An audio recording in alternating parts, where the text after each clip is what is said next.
Hello, everyone, and welcome to WBUR CitySpace.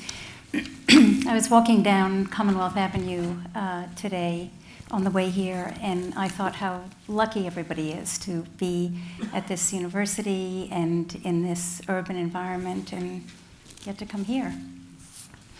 If you like what you see, you can share it on social media. The tag is at CitySpace. You can post pictures. Please turn off your phones if you would, and you can still post.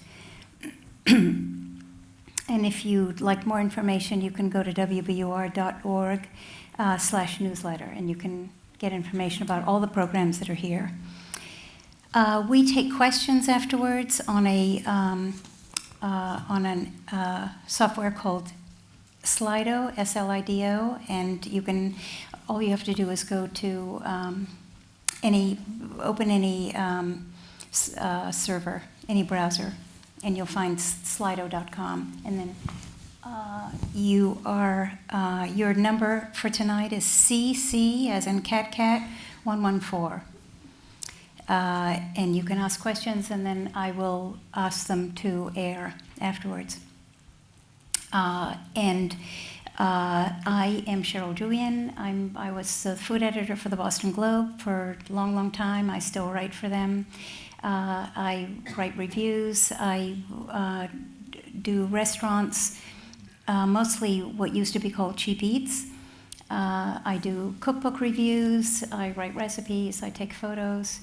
And I also teach in the Master's in Gastronomy program here at Boston University. And I teach food journalism. My students are here tonight, and this is Ayr Muir, and he's going to get some of their questions. This is Ayr Muir. He is the owner of Clover Food Lab. And I'm going to begin by asking you, Ayr, explain to me, as if you were at a conference and you needed to tell people in another city what Clover is. Explain what your restaurants are. I don't think I've ever done a great job describing Clover quickly, okay. So to warn you on that first. You had 3 sentences. Yeah. So. We're a restaurant here in Boston with about a dozen restaurants, and we serve breakfast, lunch, and dinner. And our menu rotates throughout the year, and there's no meat on our menu, but most of our customers, 90% of them, are not vegetarians. You have a dish on the menu called egg and eggplant, and I think you've had it on since you opened. Explain what it is and how it came about. So that is, it was one of the very early sandwiches we tested. Is anybody here not eaten at Clover before? That's a wonderful way to put it. Yes. Instead awesome. of and many of you probably know, and for those of you who don't, our most popular sandwich for a really long time, except when the Brussels sprout sandwich is on the menu, which is happening right now. Generally the most popular sandwich is a falafel sandwich that we make. On the menu we call it chickpea fritter sandwich. It has its own story. But we serve all of the sandwiches in a bread that's like an Israeli-style pita pocket, so it's sort of smaller and fluffier. And there's a Israeli sandwich called sabish, which is the egg and eggplant sandwich that we sell. So it has hummus, and then it has fried eggplant, and it has hard-boiled egg. So it sounds like a really strange combination of things, but for most people, if they like hard-boiled eggs and they like eggplant, they'll end up really liking the sandwich, and it's really delicious. I was first introduced to that when I was living in New York City. There was a wonderful restaurant I'd found there and this was something on the menu. When I first had it, I'd never heard of it before. So I think a lot of people, unless you live in New York City maybe, or if you're from Israel, you may not know about it otherwise. So you don't call, something's going on. So you don't call the chickpea fritter sandwich falafel, and you don't call the egg and eggplant sabish. Is there a reason for that? Yeah, it's funny with the falafel sandwich. It's sort of a funny reason. We started operating. I was in the very beginning. Clover's mission, what we want to try to do is make food without any meat that's so delicious that people that don't have any problem eating meat are still going to walk past the other alternatives to get to us. And by doing that, by substituting people's meals, we can have a really incredible impact on environmental issues, specifically global warming. So that's the mission of Clover, is to get meat lovers to eat some meals without meat. And when I started Clover, I wasn't that confident that this would even work at all. And that's why we started with a food truck, because I really didn't think it would work. I thought it was worth trying, but I didn't have any examples out there of restaurants in this country, and there still aren't that I know of, that are serving high volumes of people who love meat, meals without any. So when I started, I wasn't sure if it was going to work. We started out with a food truck, and we started out, this is a little history, but we started out on MIT's property. Food trucks were basically banned in Boston and Cambridge. And But was this private property? So that it was grandfathered in. And I have a lot of thoughts about food trucks and all that stuff. But I was sort of brought into this family of food trucks accidentally, and this guy who operated a truck on Mass Ave that was across the street from my dorm when I was a student. He used to sell sandwiches to me like 4 days a week, because it was $2.50 for soda, baklava, and falafel.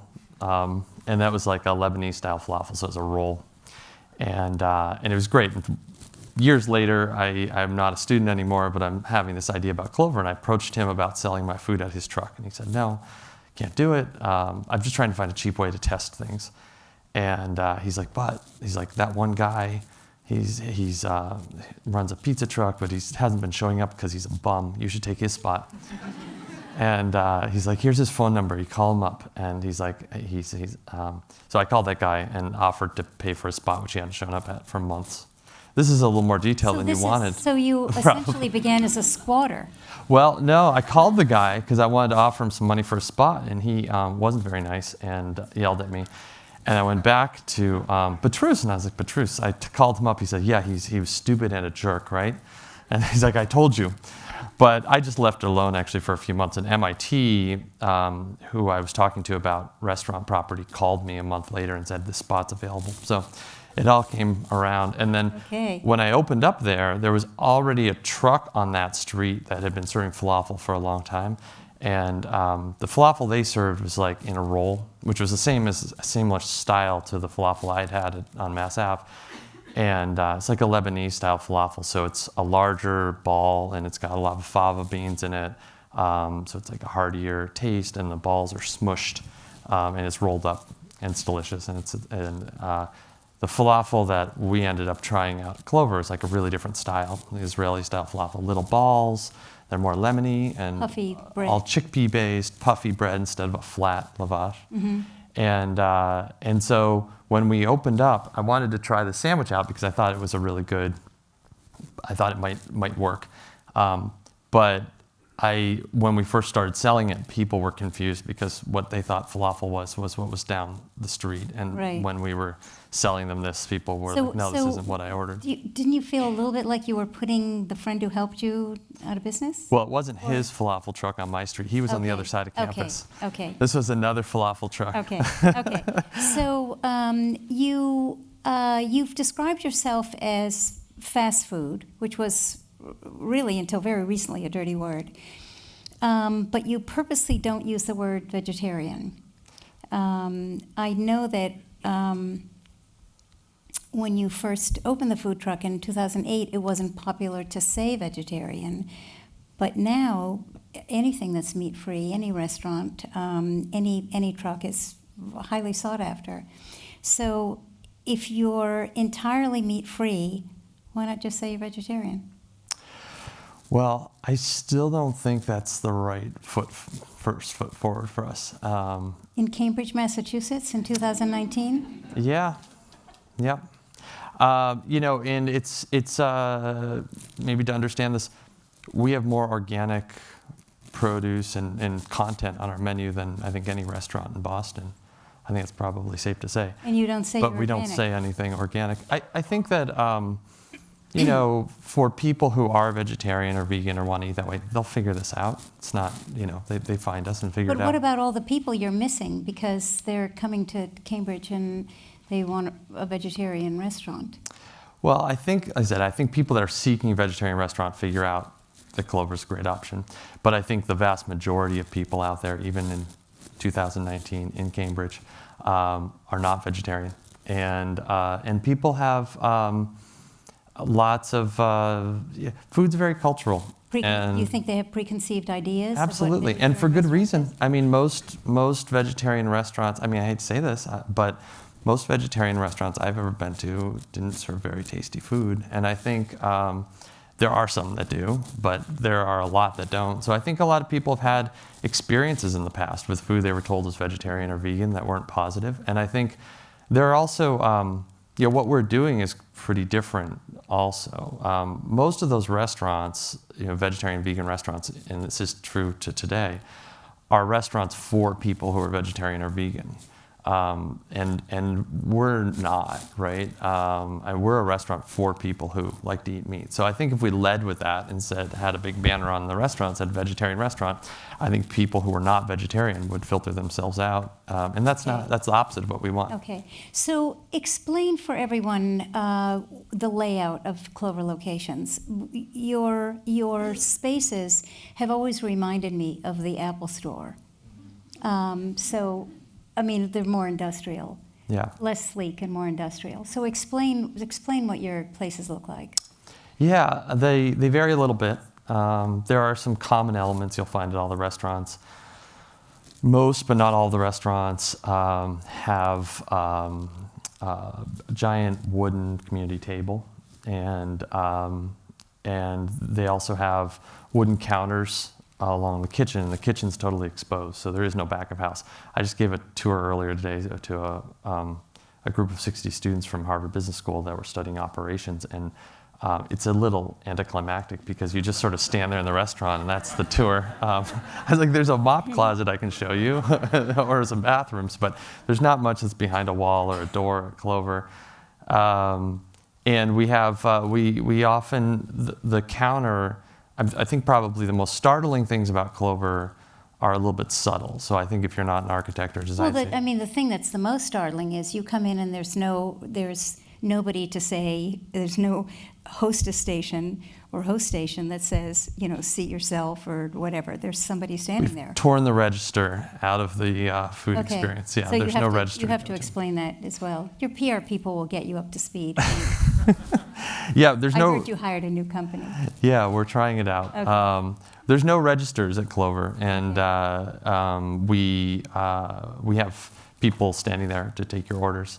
And right now we're testing out a kiosk too. So if you go into the restaurant over near South Station, there's people standing there to take your orders and a couple kiosks to try out. But the counters in the kitchen are all at like ADA height, so they're all very low.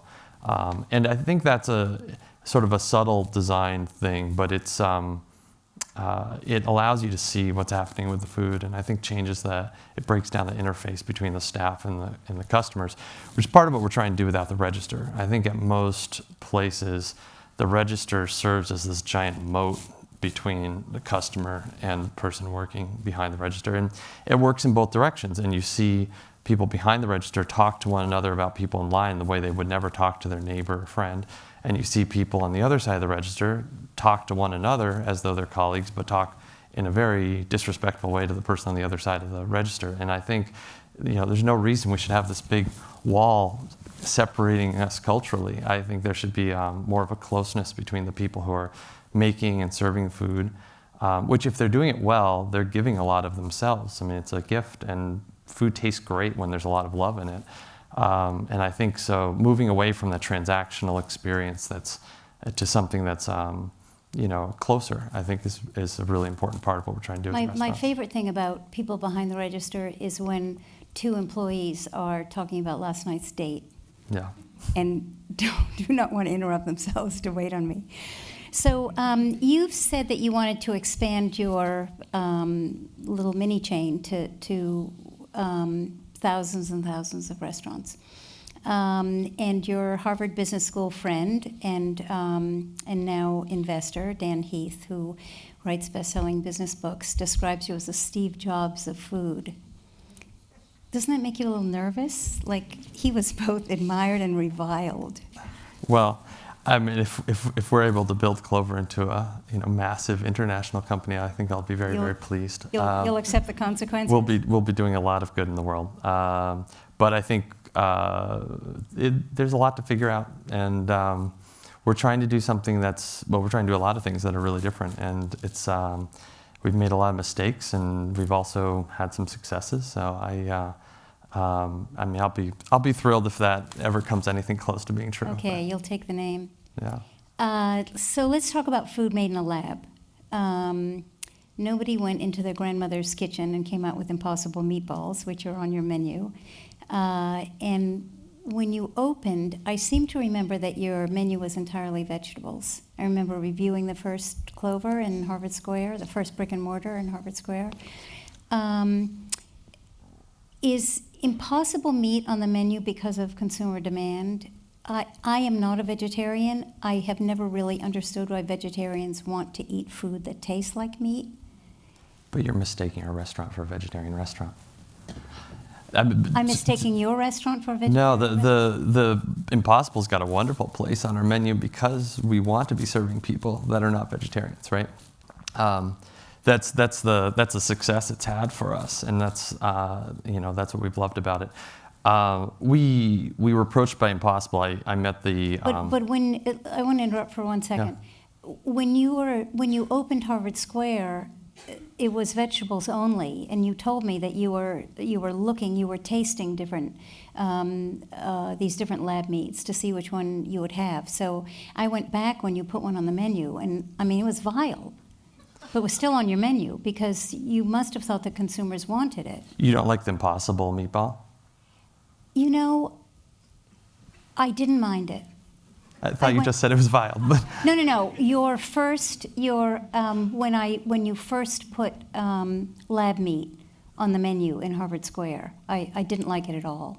There isn't any other. I think to be really clear. This was way back. Yeah, Impossible. I mean, usually when people are talking about lab meat, they're talking about cell cultures, which is like Memphis meats, which they don't have any product. I mean, they're they have little test burgers that cost $20,000, but they don't really have a product yet. Impossible is a little different. They make heme. This is it's like a component that's in blood, and they make it from genetically modified yeast, and then they take that sort of yeast blood and they add it to a bunch of things that simulate the texture and flavors, other flavors in meat, and that's what the Impossible product is. But we didn't have any other fake meats before Impossible. That's our first foray into the fake meat. But the Impossible just came on the market. Yeah, we started selling it about 2 years ago. Mm-hmm. But we hadn't done anything with meats prior. I had something there because I remember going back. I remember you calling me, telling me you had it, and I went back. Your door hosts, or you call guides, and they have pads to take orders, and I've read that you're also collecting data for analytics. So what happens with all that information, and what's your privacy policy? Yeah, so we are. It's from day one. We've been trying to understand what people want us to serve and what they'll enjoy. So that first day when we were out with the food truck, we had one sandwich on the menu, and I had 20 to sell, and we showed up late. This is it's a little embarrassing, but true. We showed up at like 1:30 for lunch that day, but there were 18 people that bought sandwiches from us. We had 2 to eat ourselves at the end of the day, so it worked out all right. I think that a couple of those people may have been in my family, but we interviewed all of them and asked them what they thought of the sandwiches, and then we'd set things up so that my chef at the time, Rolando, and I could go back and rework the recipe that evening. So we had, we went back and took all that feedback we had from the people we'd interviewed, reworked the recipe, came back with a new version the next day. The next day we had one sandwich. And when I say one sandwich, We didn't have drinks on the menu. We didn't have sides on the menu. It was just that one thing to sell. And we did this as we built the menu. We had some things that didn't work at all, and we got rid of them. We had other things that worked well. So it was a more radical process in the early days because we were going from one sandwich to building out a menu. And today, it tends to be more about improving things or testing new ideas. But we do a lot of testing still. Any given month, we'll probably be testing 5 or 8 or 10 new items on the menu.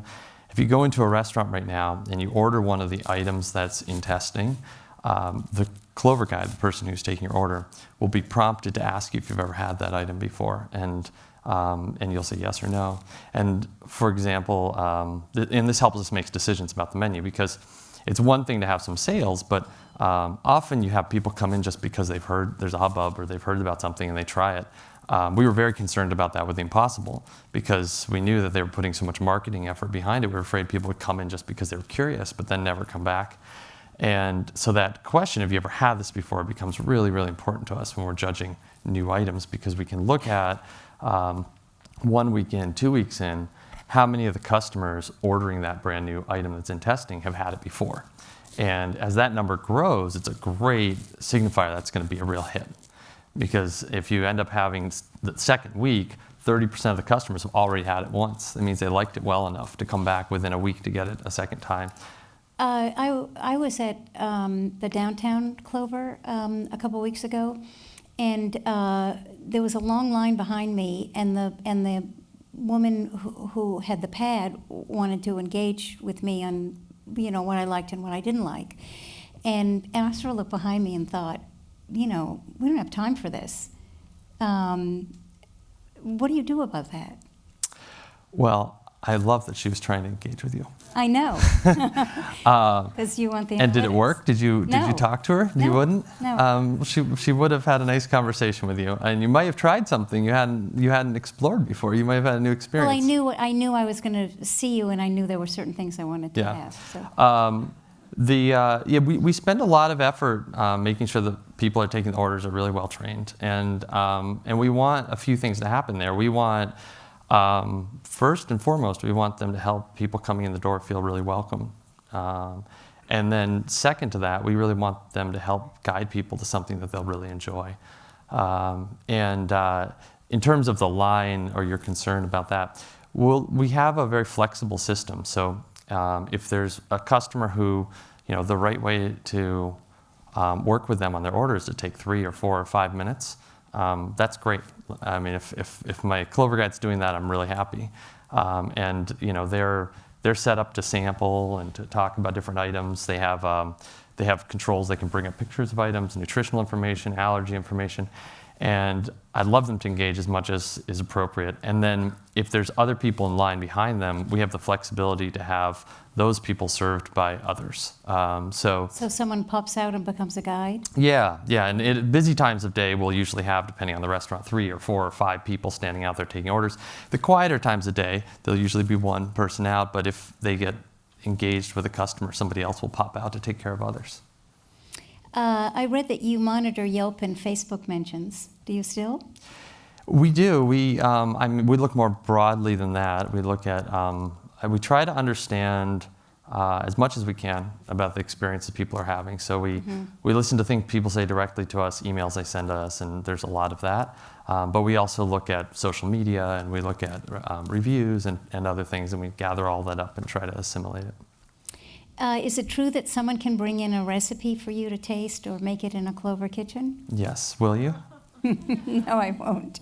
But I'm very surprised that someone can just walk in off the street and say, let me cook for you. Yeah, we have a food development meeting on Tuesdays. And which members of the public are invited to. Yep, it's open to Tell everybody. me they don't annoy you. No, it's we all look forward to it every week. I've got it tomorrow, and I can't wait. It's open to everybody. It's part of what's important there is that it's open to customers, which is a lot of fun, and a lot of really great recipes have come from customers bringing them in. You can come to the meetings with or without a recipe. To be clear, you can also just sit there and enjoy the food. But we also invite any of our staff to come. So if I have somebody who's working hourly at a restaurant who says we should be selling chili cheese fries, we say, great, bring it to food dev. And if they care about it enough to bring it there, then we all have a chance to taste it. And it's a lot of fun. And it's a very free place to try a lot of different food ideas. There's some really wacky things we try, and there's some amazing things we try. And we do that once a week. And then from that meeting, we end up deciding what we want to move forward with and test at the restaurants. On your blog, you mentioned that the average serve time at Clover is 3.5 minutes, and which is a little slower than McDonald's, you wrote. And I read that you were in Washington, D.C. 5 years ago measuring the delivery time in different restaurants. And you stopped by a bunch of places to time order to serving. And you told the Boston Magazine writer that you can process 6 customers a minute. Is that speed you're interested in, or bottom line? You mean, because you were doing the why math. Are we aiming to that? Yeah, you were doing the math for some of the restaurants that Yeah. you were visiting and guessing how much money they made a minute. Yeah. Yeah, the throughput is a metric about how much sales you can make in an hour. So, And throughput is? So that's how many customers you can serve in a minute or an hour. Okay. So, when I first started this business, I would look at anybody with a really long line and I'd think, wow, what a successful restaurant they must have. And then we had a long line at our first truck, and it got longer and longer, and my sales didn't go up. And so it got me trying to understand this a lot better, because we need those sales to go up, and it was frustrating to have this long, growing line and not have the sales for it. And what it is the length of a line will tell you one thing, which is how long people are willing to wait for the food. But throughput helps tell you how many people want that food. And so you could have a restaurant, for example, that serves one customer every 2 minutes. Right? You could have a coffee shop or something that takes about 2 minutes to process a customer's order and goes on to the next customer. They could serve 30 people in an hour, right? 2 people in a minute, 30 people an hour, and say they do $10 per customer, so they could serve $300 an hour. That'd be their maximum. The line could be out the door around the block, and the most they're going to bring in is $300 in an hour. You can have another restaurant that could serve 3 people in a minute, right? And they may not even have a very long line, but they can do 180 people in an hour, right? And then say it's at $10, they could do $1,800 an hour. So you can have 2 restaurants, one without any line and one with a line around the block, and the one with the line around the block could be struggling to pay their bills and pay their employees, and the one without a line could actually be serving many, many more people. So it does come down to the bottom line. Yeah. Well, and how many people you're serving. Because for us, back to our mission, we're trying to bring more meat eaters to meals without meat on the plate. The more of those we do, the more impact we have. So we need to be serving lots of people. We aren't serving our mission if we're serving a small number of people. And it's your impact on the environment and? Yeah. I mean, I wouldn't be doing this except that I care really deeply about the impact our food has on the environment. And I think there are a lot of other wonderful things we do at Clover, but that's the deep motivator for me. And for all of us, the choice we make about what we have for dinner tonight or breakfast tomorrow or lunch tomorrow is the thing that we can all do in our lives that's going to have the most impact on global warming. I mean, there's nothing that an individual can do that has more impact than changing what kind of meal they eat. The only exception is if you fly in airplanes a lot, and that outweighs the meals you take. But if we could get everybody in Boston to take 5 meals a week without meat, that would be like taking 1/3 of the cars in the state off the road. I mean, the impact is just massive. And that's, we're looking for that, to take the first step toward that. You also told this interviewer that you'd be more profitable than Chipotle and bigger than McDonald's. Looking back at those comments today, this was 5 years ago, would you make them today? Well, maybe I'll be more confident when I get to be Steve Jobs, but Okay.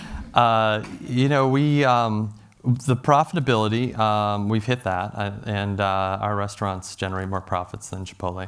Certainly not larger than McDonald's yet. Okay. I think it's easy to figure that one out. In 2013, you voluntarily shut down your locations after reports of salmonella surfaced.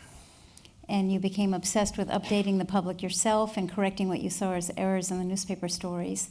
And then in 2018, when you settled with the Department of Labor and paid $80,000 in back wages, you called the Labor Department's press release, quote, nasty and, quote, misleading and inaccurate. And on your blog, you explained all the tiny details of the figures and the salaries. What happened to the idea of just apologizing early and often and not going into these elaborate explanations, which frankly make you sound defensive? Well, I think you bunched a whole bunch together there, but going back in time. It's two separate incidents. Yeah, so the Salmonella Incident, it was I can remember the date, it was Friday the 13th, and it was in July. We just opened two restaurants. You just not get out of bed on Friday the 13th ever since? No, it was, but it was a lot to work through. I got a phone call, it was like 5 o'clock at night, and I got a phone call from somebody from the state who said, we think that your restaurant may be serving salmonella or getting people sick. And I said, what? And what do we want me to do? He said, oh, just sit tight, you don't need to do anything. The next morning I called somebody there, and they said, oh, is it your first time, honey? I was like, well, I mean, I don't know what you mean by that, but I found later that there's thousands of these things that happen every year. It's crazy. I mean, they investigate thousands of cases.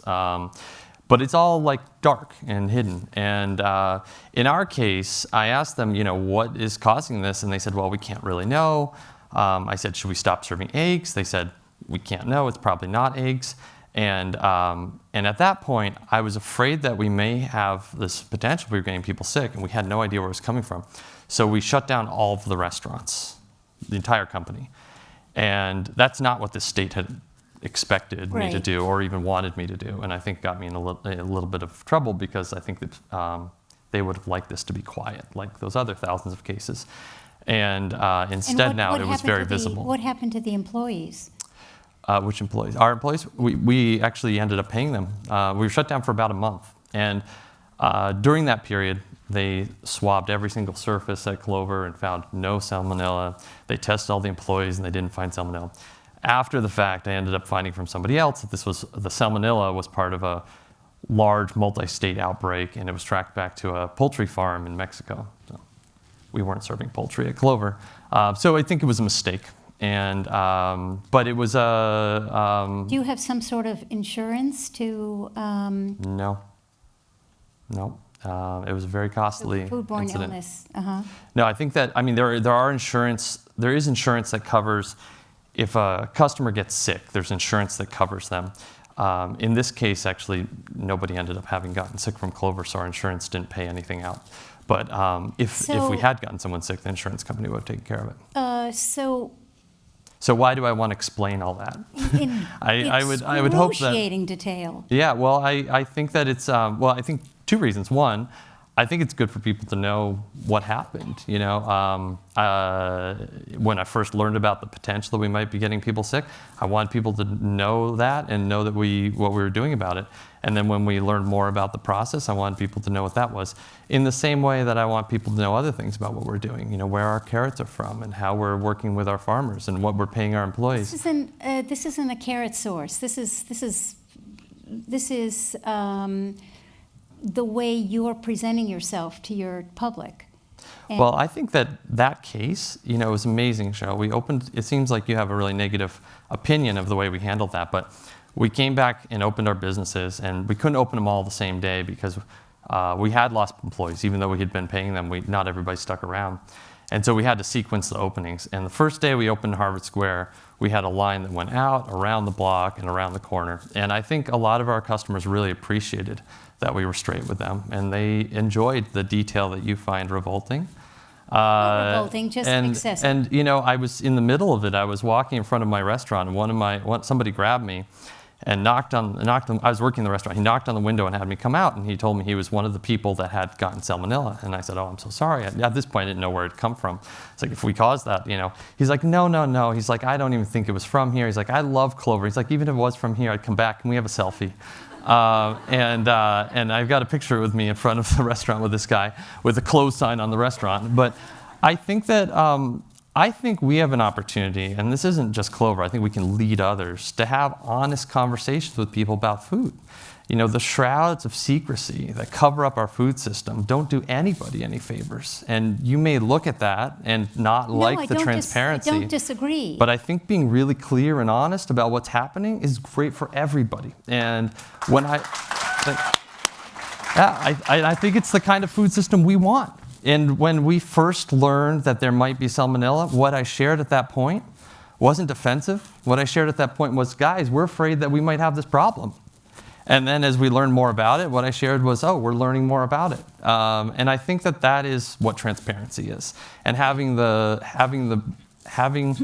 courage to talk about things when they're good and bad is what's missing in the discourse. Well, because I if know people that hide the things that are bad and they only talk about the things that are good, they only use the PR agencies and they polish the apple and show the shiny picture on Instagram, we don't all learn what's going on. And the result is terrible. I mean, it's just terrible. It's not hard to know how bad the food system is right now. So you want to attack this, but I think that it's actually a moment, it's a shining moment for us. I like your openness on the blog. I like the fact that you discuss, things that didn't work, your mistakes, going back over things that didn't sell or whatever.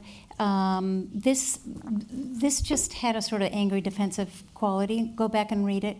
See for yourself. It's a few years later. Well, I think sometimes people are angry too. I mean, that's another part of honesty. And I think that if you read stories on the blog, I don't write all of them, but I write a lot of them, and they certainly reflect where I am at the moment. Sometimes things are celebratory. Sometimes they're sad.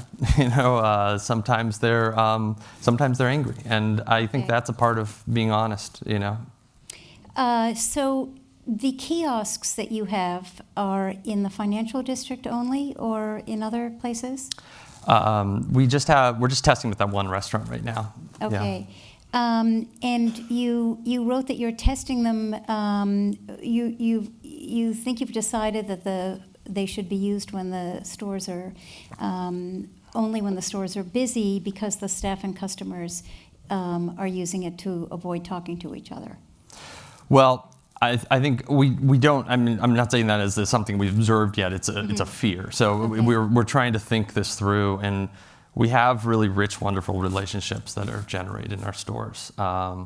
And I'm guessing the number of people here who've eaten at Clover, probably some of you eat at a Clover where somebody knows your name when you walk in there. And I think that's really wonderful, and we don't want to lose that. And so we're trying to think about how do we introduce, how do we keep up with changing expectations? Ordering kiosks, something McDonald's rolled out to all the restaurants this past year, and I think a lot of other restaurants are starting to do them. How do we keep up with expectations but not lose some of what we love? And so we're being careful and testing in just one restaurant and observing to see what happens, because we'd like to make sure that we are careful and preserve some of those relationships. So one of the things we're thinking about is like a limiter where the kiosk might be great to have when there's a long line and somebody's in a hurry, they can use the kiosk. But when there's not a long line, we may not make it available for use. If you open Clover in other cities, which you must be looking into, you'll have to make relationships with farmers in those cities the way you've made relationships with farmers in Massachusetts. Costco just opened a $450 million poultry farm to be able to supply their own shops with rotisserie chickens and to meet that demand. Do you imagine having your own farms? Reading news like that would result in a depressed blog post. No, I shouldn't say no. I mean, I think running a farm would be a really exciting thing to do. That said, I don't think it's an easy thing to do, and I have a lot of respect for the craft and what farmers do. And right now I'm very happy to find ways to find really great farmers and support what they do. And I don't have a lot of need for us to try to figure out and replicate what's being done by farmers. Okay. Can you tell me about the panella sandwich that you went to Sicily to find and how you got the idea from a customer? Yeah, I had a customer, this was a long time ago, but I think he was like head of design at one of the sneaker companies or something, and he was telling me how much he loved Clover, and he's like, you know what you guys need? You need penne.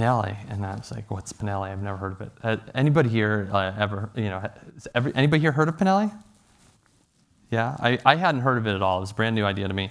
And he said he grew up outside of Sicily, and it was like his comfort food when he was a kid. It was like grilled cheese sandwich in America or a peanut butter and jelly sandwich.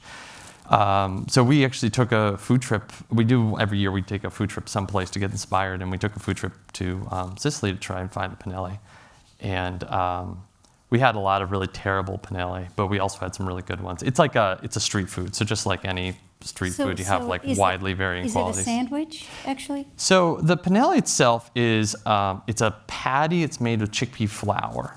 And then it's deep fried. And so it has the chickpea flour absorbs water, and it gets it's almost like an egg custard. It's a really unusual, like particular texture, and it's a lot like an egg custard, and sort of satisfying in that way. And so it's a little bit soft, and it's seasoned, and it's often served just on a bun without anything else. But you loved it. We had some that were really yummy. We had some that were pretty, to be honest, we had some that were awful too. It's like getting a hot dog in the US, right? If someone came and searched for hot dogs, they'd probably have a wide range of experiences. Did it get on the menu? It did, yeah. We ended up bringing it back and putting together a version of it that we became really proud of and ended up introducing on the menu. You were raised in Bernardston, Massachusetts, on the Vermont line. And I read that your parents built their own house, and your father is related to the conservationist John Muir. What were the sorts of things that they did that impress you now that you're raising your own family? I think that's a really hard place it's hard to even know where to start. Do you feel like you want to emulate them? Yeah, I think I want to be a father in my own way, but I think that they've given me a lot of lessons that I can take with me.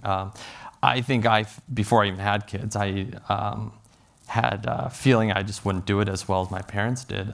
They were teachers, and I went to their school, so they dedicated their adult lives to my education and my sisters.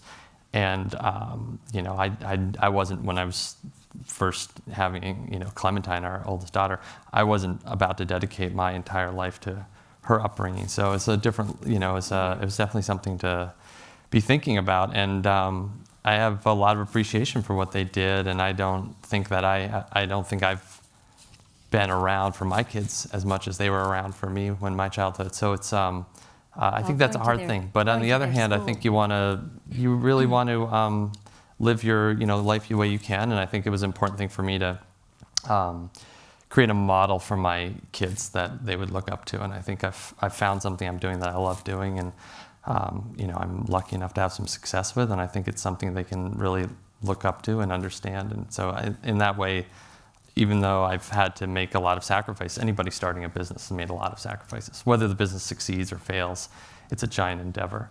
But I think that what you can hope is that some of those sacrifices result in positive things.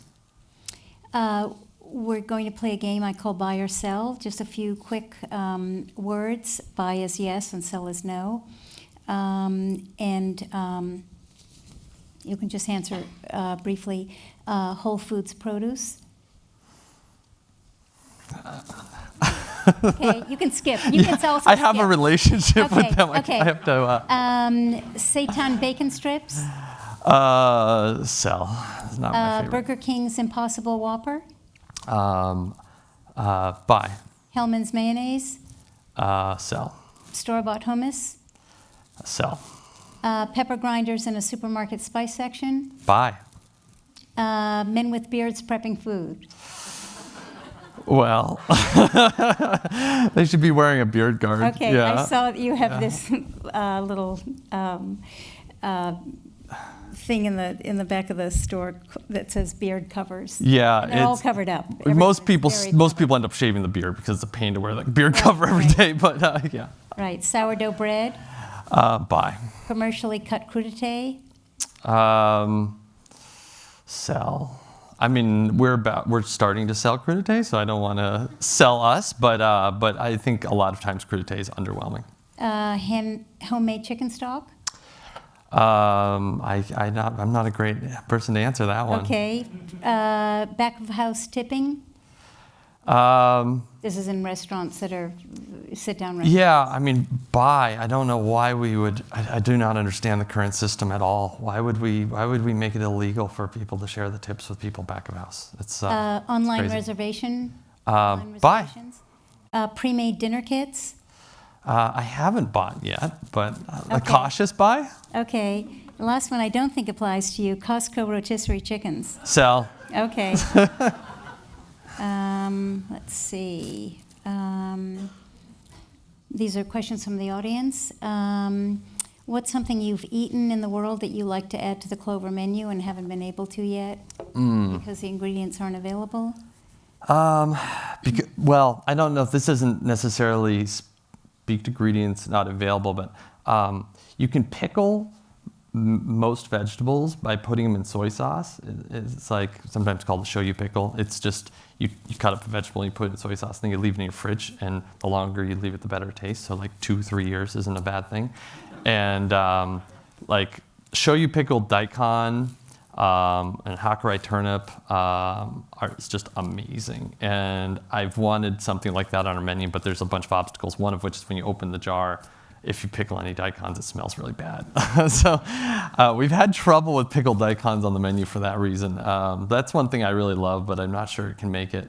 There's a more simple one, which is avocados. I love avocados, and we won't have those on our menu until we're in a part of the country that grows avocados. And because they taste so much better. I just got back from California, and it's really amazing. Even just like Everything tastes better. all the avocados taste better. Even like anywhere you buy an avocado, it tastes better. So someday we'll be operating someplace we can have avocados on the menu, which will be exciting. How did you come up with the name Clover? My daughter had a puppet, when you're trying to name something, it's really hard. I mean, anybody's named a kid has gone through this. When you try and name a business, you feel like there's all these expectations, and you know you're going to be stuck with that name, and you don't know what a good choice is. But I had lists I was making of possible names, and my daughter had this puppet named Clover, and I thought, I'll put that one on the list, and it ended up winning out. Can you share the time and location of the weekly food dev so people can attend? So you can go to the website and you can sign up right there. There is a limited number. It doesn't cost anything, but we only have so much room. And it's Tuesday afternoons 3 to 4. So the first people that can get their phones out can probably get in for tomorrow.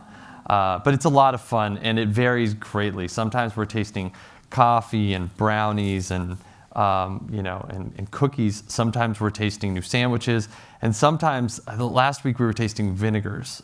They were really delicious, but it's a rough thing to taste vinegar. Maybe you should also tell them about the thank you breakfasts. Yeah, it's something we've been doing for a lot of years now.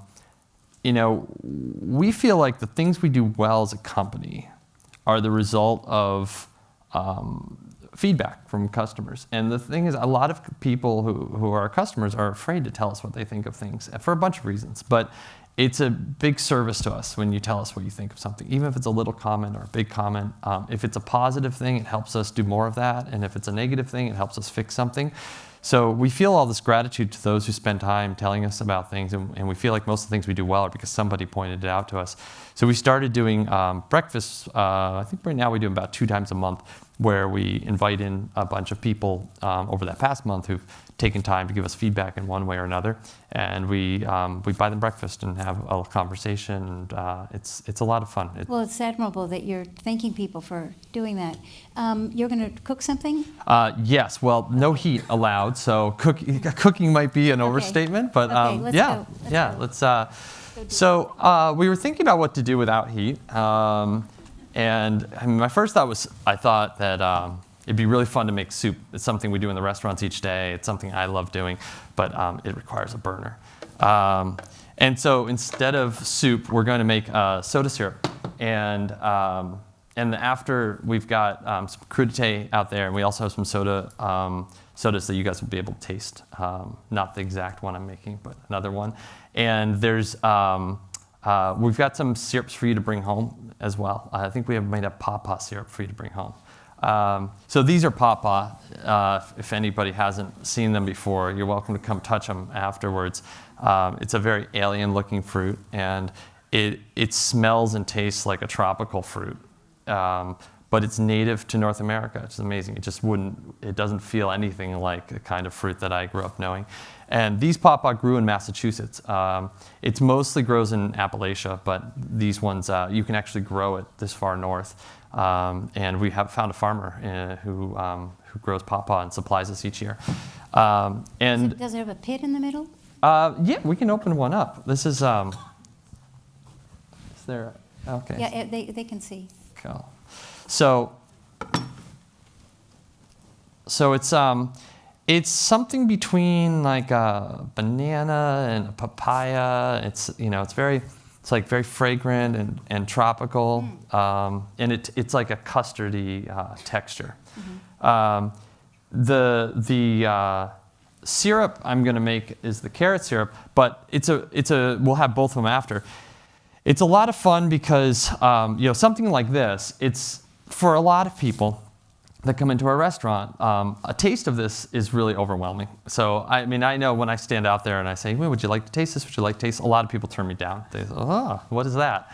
And if those who do taste it sometimes look like that, because it's a slippery texture. It's sort of custardy. It's a very unusual smell and taste. And if you haven't had pawpaw before, all of that stuff is new. And when we experience new things in our mouth, we usually back away. And it takes a few tries before we start to really like something. So if you haven't grown up with pawpaw, you probably aren't going to like it the first time you taste it. So syrups and making soda with those syrups is a really nice way for us to introduce an unusual flavor that someone might not be used to in a way that is more accessible. It's funny. Another example of this, my son the other day was he was smelling some rice I was making at home, and he's like, oh, what is that? I love that so much. And it was cardamom, and cardamom's something that's actually pretty difficult, I think, for a lot of Americans. A lot of adults don't like cardamom. But I was like, he's like, it reminds me of rice pudding. And, he'd had rice pudding with the cardamom flavor, and that introduced him to cardamom. So he had this really strong positive association with cardamom. And I think that soda syrups give us this chance to take something really familiar and introduce it in a way that is a little more accessible. So this is, we're going to make a carrot syrup.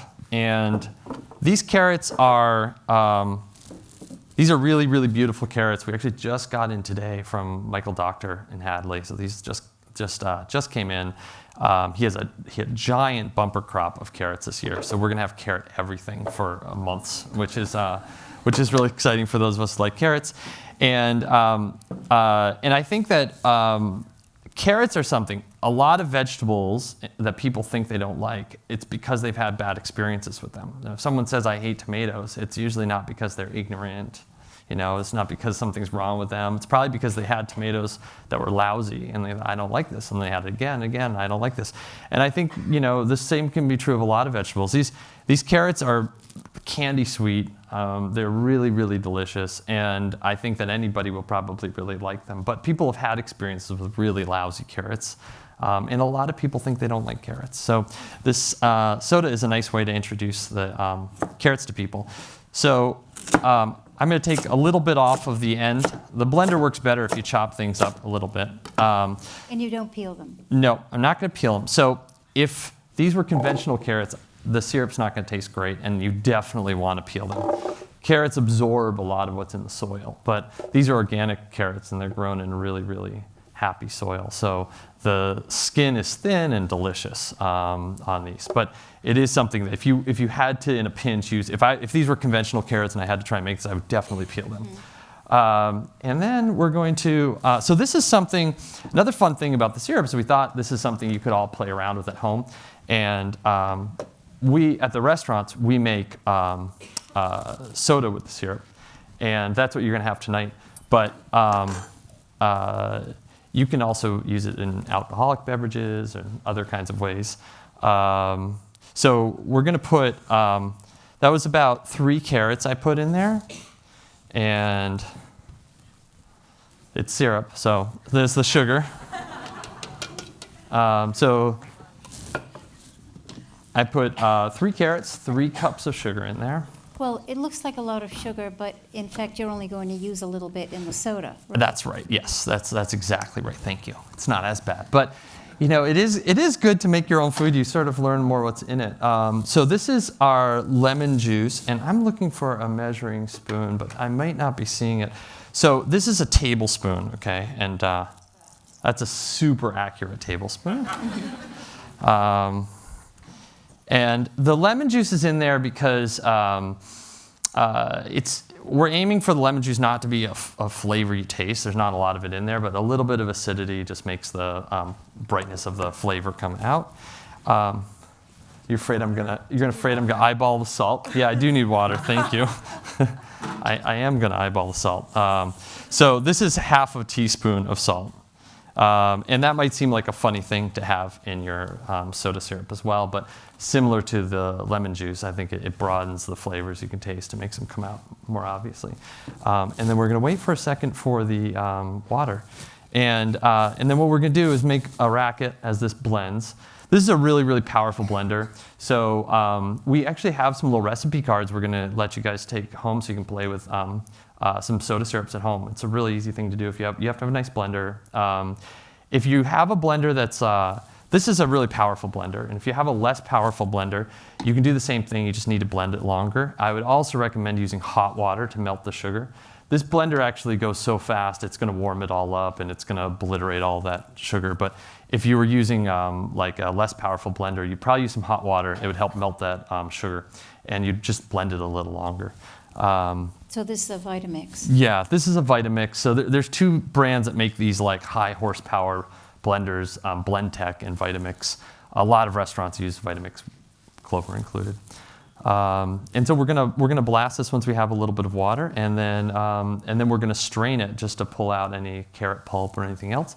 And then that's going to be the syrup that we use to make our soda with. So maybe you can tell us what the pawpaw syrup is, how you do that? Yeah, so the fun thing about this recipe, a lot of things at Clover, our menu's built to change with the season. So we're about to have a lot of carrots because carrots have just come in. What we do is we try to make that something that's easier for our staff to do. Thank you. By having, yeah, I got it. So we try to make that something that staff can keep up with by having like platforms. So what's fun is once you learn how to make one of our sodas, you can make any of the sodas. So this same recipe works if you have plums. And this recipe also works if you have, blueberries. And the portions are about the same. You can always adjust the fruit if you feel like you need to. I think that, I'm afraid I have a small, I'm going to hold some of the water because I don't have the, I think I have a slightly smaller blender thing than we have in the restaurants. So the recipe I have is for the restaurants, and we have like a little bit larger one. So we start the blender. It might just be turned off on the side.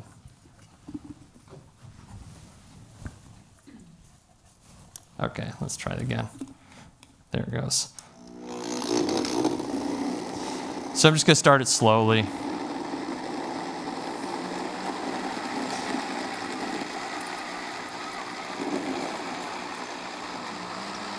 And then as it takes the carrots out, I'm just going to speed it up a little bit.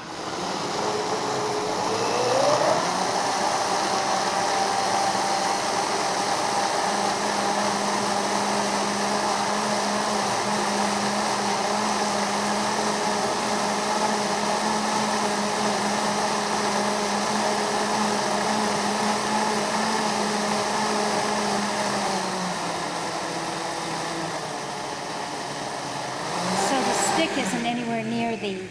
Yeah, this is a cool thing you're noticing. So Vitamix makes this stick that's like the perfect length to not touch the blade underneath, which is awesome. But it helps hold everything down there a little bit. So I might, if I were in a restaurant, I'd probably go for another minute or minute and a half. So we tend to blend things for a long time.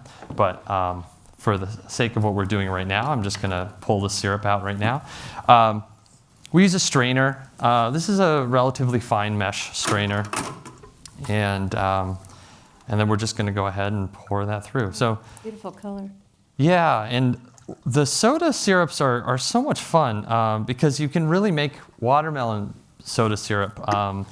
This recipe works really well for fruit or vegetables. If you're using like spices, you're going to have to play around with it a little because the portions would be very different, sure. But the colors are incredible. The flavors are really intense. The syrups are fresh syrups, so they don't last forever, but they do have sugar in them, so they last for a pretty long time in your refrigerator. And it's a really fun thing to make up. It's a really fun thing to share with kids. Whenever we have some sort of fun fruit and we have kids over at our house, we usually make up some soda syrups. So this is carrot syrup, and I'm just going to pull that. And then you've got ice for me. Awesome, on cue. Thank you. So what we would do with this, in our restaurants, we'd have a cup full of ice, and we would pull soda water off of a tap. At home, you can just open up a can like this. And then we end up putting, it's about a shot glass full of syrup in at the end. And as we were developing our soda syrup recipes, we played around a lot of different syrups. When you make alcoholic drinks and you're making syrups for those, you actually want like a thicker syrup, more sugar, less water. When we made the soda, we ended up making a bit of a thinner syrup, so it's more water, a little less sugar, but it allows it to mix really nicely. And so there we go. Got a carrot soda. Yeah. Beautiful. So you're all going to have carrot syrup and pawpaw juice to take home. Yes, yeah. I think you guys can have some pawpaw syrup to play with at home, and I think we're going to have some carrot soda out for you guys to have, and some crudité made up with a bunch of really beautiful vegetables that we are getting from farmers right this time of year. So thank you very much. Thank you for Thank you.